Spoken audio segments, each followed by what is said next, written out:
sudah bukan ini kita jumpai 3 jenis rumah adat Batak Toba. Jenis yang pertama itu yang di depan kita itu namanya disebut rumah bolon ataupun rumah besar. Jadi rumah bolon dulunya ditempati oleh raja ataupun penguasa zaman dulunya itu. Jadi desainnya rumah bolon. Tangga masuknya dari bawah kolong dan pintunya normal seperti ukuran pintu rumah biasa. Kenapa dari bawah kolong pintu masuknya? Ini dulunya untuk mengantisipasi musuh ibu. Karena yang dicari musuh adalah raja. Jadi zaman dulunya bu, tangga rumahnya dinaikkan ke atas pakai remote control ibu. Pintunya sekaligus di lantai. Orang cari mana pintu, mana tangga, tak tahu lagi cari. Karena tangga rumahnya sudah dinaikkan ke atas ataupun disimpan pakai remote control ibu ya. Nah jenis yang kedua, rumah yang sampingnya semuanya namanya disebut rumah siap hori. Ini untuk warga masyarakat. Rumah masyarakat desainnya tangganya di luar dan pintunya terlihat kecil seperti jendela. Jadi bukan maksudnya orang Batak kecil-kecil ibu. Jadi maksudnya pintunya dibuat kecil. Siapa saja pun yang berkunjung ke rumah, kita harus hormat, kita harus tunduk. Jadi kalau kita tidak mau tunduk, kita tidak boleh sampai ke dalam rumah. Karena bagaimana? Kepala kita akan mentok di dinding rumahnya. Ya?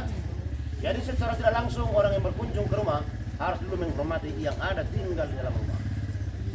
Umur rumah adat Batak Toba ini diperkirakan sampai sekarang kurang lebih 450 tahun. Tapi tidak bisa dikatakan aslinya lagi bu, tinggal 90% lagi. Karena bagaimana?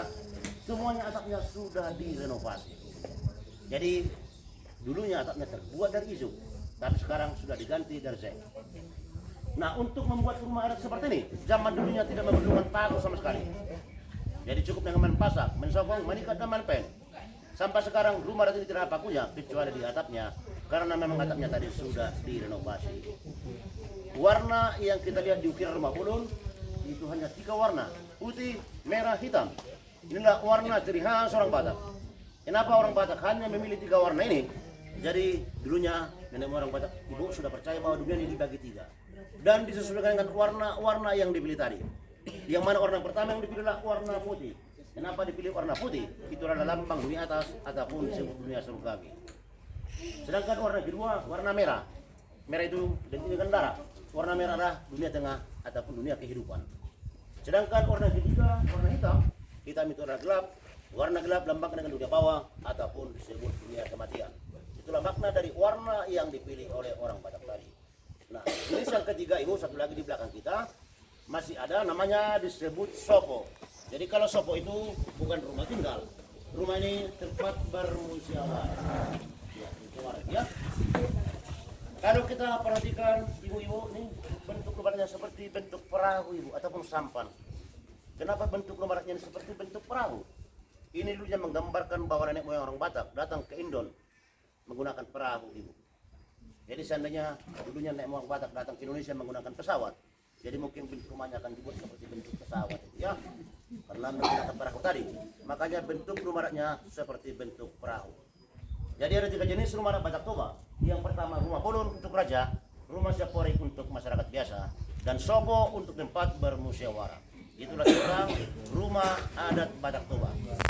Baik ibu, kita beralih ke patung si gale-gale. Kalau di Jawa disebut wayang golek, ini wayang Batak ibu.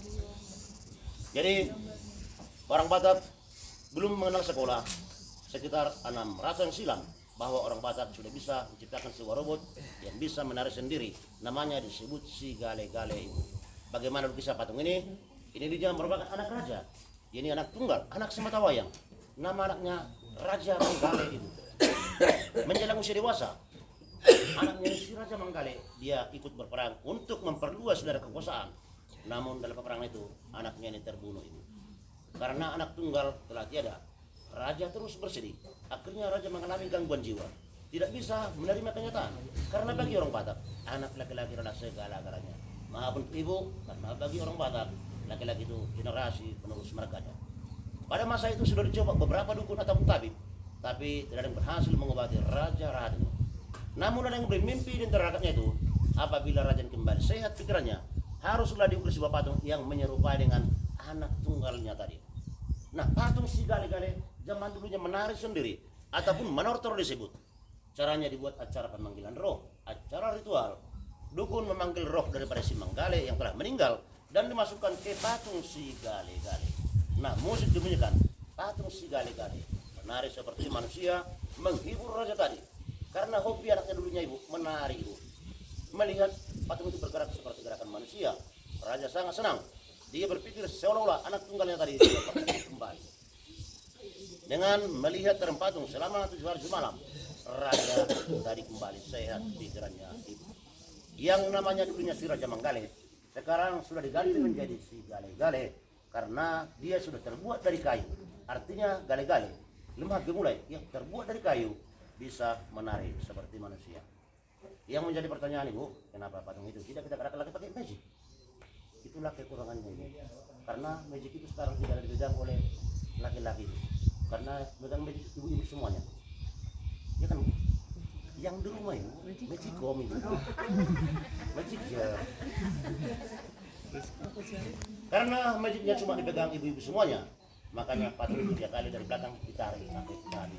Namanya si Gale. Cukup sekian informasi